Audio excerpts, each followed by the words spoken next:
जल्दी सुबह मंदिर में अपनी प्रार्थना में शामिल होने के बाद हम फिर अपने घोड़ों पर सवार होकर थोड़ा सा खाना तसम्पा अपने साथ लेते हुए सड़क पर चले।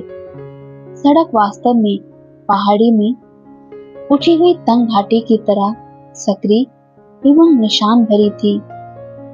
उसमें नीचे की ओर उससे कहीं ज्यादा जो हमने इससे पहले शायद ही कभी देखे हों पेड़ थे। उनमें से कुछ झरने भी उड़ती हुई छोटी छोटी बूंदों से आंशिक रूप से ढके हुए दैत्याकार सदाबहार उस घाटी को ढके हुए थे, जबकि उसके जमीनी भाग पर विभिन्न रंगों के फूल, छोटे छोटे पहाड़ी फूल खुशबूदार गलीचे के रूप में बिछे हुए थे। हम यद्यपि उत्पीड़ित, अपने घर को छोड़ने के ख्याल के कारण उदास और हवा में घनत्व के कारण दबे और थके हुए थे। हर बार हम नीचे और नीचे चलते जा रहे थे और हम इसमें सांस लेना कठिन से कठिनतर पा रहे थे। एक और कठिनाई थी जिससे हम परेशान हुए। तिब्बत में जहाँ हवा विरल होती है, पानी कम ताप पर उबल जाता है और ऊंचे स्थानों पर हम चाय को, जब वह वास्तव में उबल रही होती थी, पी सकते थे। हम चाय और पानी को तब तक आग पर रखते थे जब तक कि सारे बुलबुले ये चेतावनी ना दे दे कि चाय पीने के लिए तैयार है। पहली बार इस निचले देश में जब हमने पानी के ताप को नापने की कोशिश की, हम जले हुए होठ महसूस कर रहे थे। चाय को सीधे आग से उतार कर पी लेना हमारी आदत थी। हमें तिब्बत में ऐसा करना पड़ता था, अन्यथा कटु शीत हमारी चाय में से सारी ऊष्मा लूट लेता। उस समय हमें ये जानकारी नहीं थी कि घनी हवा उबलने के तापक्रम को प्रभावित करेगी, और न ही हमें यह पता चला कि हम उबलते हुए पानी को ठंडा होने के लिए इंतजार करें, क्योंकि यहाँ उसके जमने का कोई खतरा नहीं है। हमारी छाती और फेफड़ों के ऊपर हवा का अधिक भार होने के कारण दबाव से सांस लेने में कठिनाई के कारण हम गंभीर रूप से अव्यवस्थित थे। पहले हमने सोचा कि ये हमारे प्रिय तिब्बत को छोड़ देने के कारण हमारी भावनाएं हैं, परंतु बाद में हमने पाया कि हवा में डूब जाने के कारण हमारी दम घुट रही थी। हमें से कोई भी लहासा से, जो खुद समुद्र तल से 12,000 फुट ऊपर है, 1,000 फुट नीचे नहीं गया था। अक्सर हमको और अधिक ऊंचाई पर रहना पड़ता था। जब हम चांगतांग ऊंचाइयों पर गए, वहां की ऊंचाई 20,000 फुट से ज्यादा थी। हमने भूतकाल में तिब्बत के बारे में जिन्होंने निचले स्थानों पर जाकर अपनी किस्मत को आजमाने के लिए लहासा को छोड़ दिया था, तमाम कहानियां सुनी थी। अफवाहें कहती थी कि वे महीनों की परेशानी के बाद मर गए, उनके फेफड़ों की हालत खराब हो गई। पवित्र नगर की बूढ़ी औरतों की कहानियां और ये कथन की जिन्होंने निचले स्थानों पर जाने के लिए लहासा छोड़ा, वे अत्यंत दुख भरी मौत मरे। निश्चित रूप से ये काफी बखेड़ा खड़ा करती थी।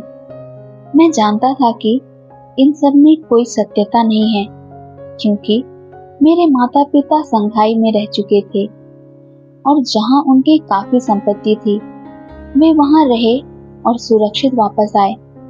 मैं अपने माता पिता के साथ बहुत कम रह पाया, क्योंकि वे इतने व्यस्त व्यक्ति थे और इतने अधिक ऊंचे पद पर थे कि उनके पास बच्चों के लिए कोई समय नहीं था। मेरी जानकारी नौकरों से बटोरी गई थी, परंतु मैं उस भावना के लिए जो हम अब अनुभव कर रहे थे, गंभीर रूप से विक्षिप्त था।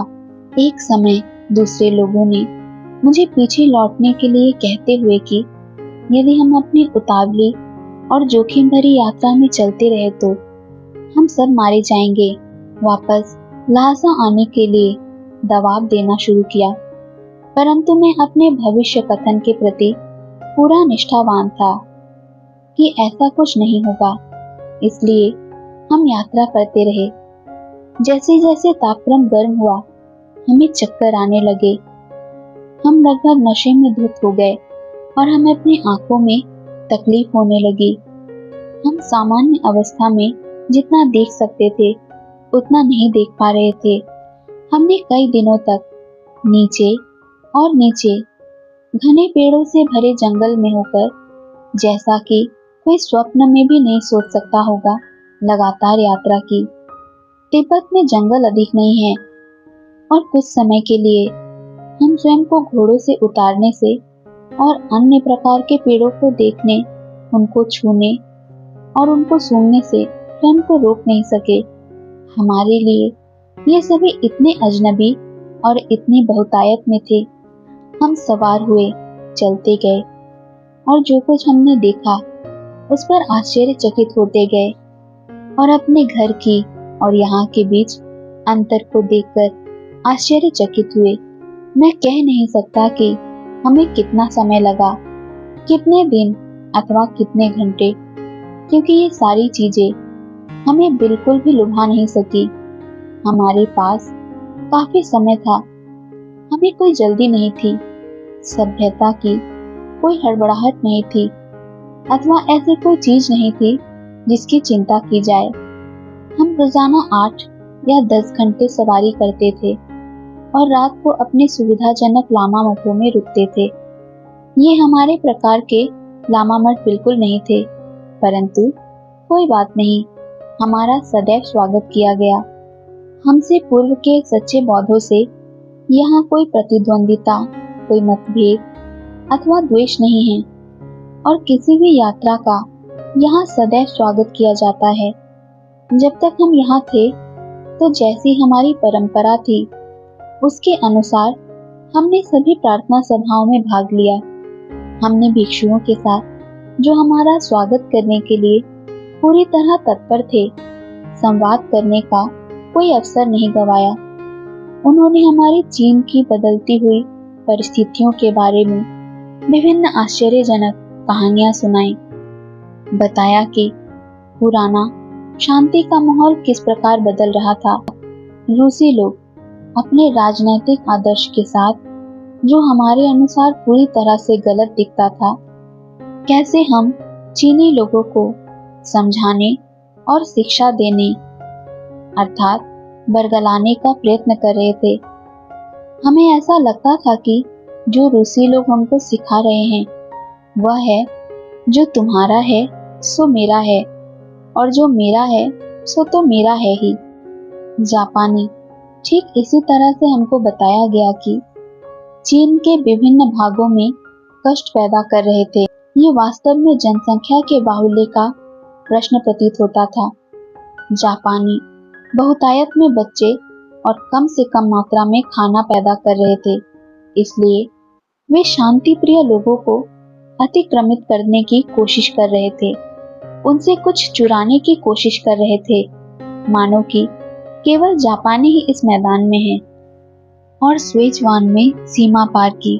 कुछ दिन बाद हम यांगत्से नदी के किनारे पर आए। यहाँ हम देर शाम एक छोटे से गांव में रुके। यहाँ हमने खरीदारी की, इसलिए नहीं कि हमें अपने निर्दिष्ट स्थान पर रात में पहुंचना था, बल्कि इसलिए क्योंकि सामने से कुचल देने वाली भीड़ चली आ रही थी।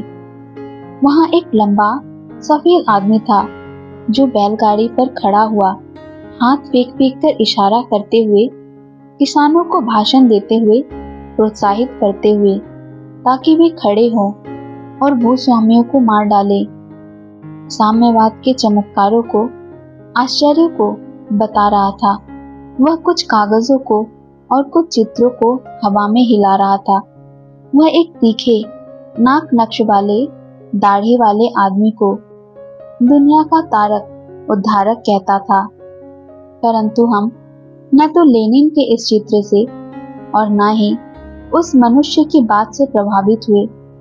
हम उकताकर दूसरी ओर घूम गए और कुछ मील दूर लामा मठ की ओर, जहां हम रात को रुकने वाले थे, चल दिए।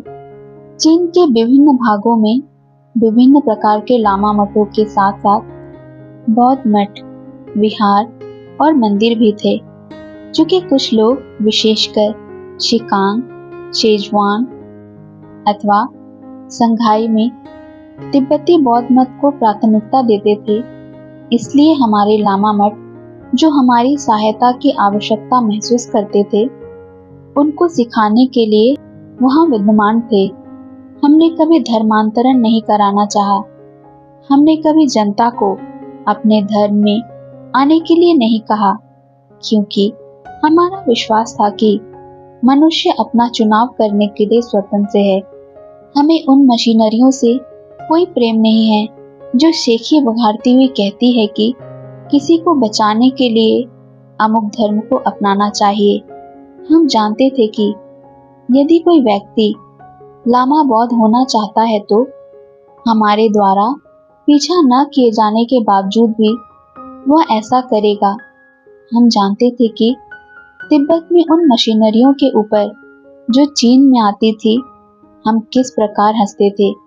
ये एक सुस्थापित मजाक था कि लोग केवल उपहार और तथाकथित लाभ पाने के लिए, जो कि ये मशीनरियां बांट रही थी, कोई आदमी धर्मांतरण का बहाना कैसे करता है। और दूसरी बात, तिब्बती और चीनियों के पुराने ढर्रे के लोग कुछ नम्र प्रवृत्ति के थे। वे मशीनरियों को प्रसन्न करने का प्रयत्न करते थे।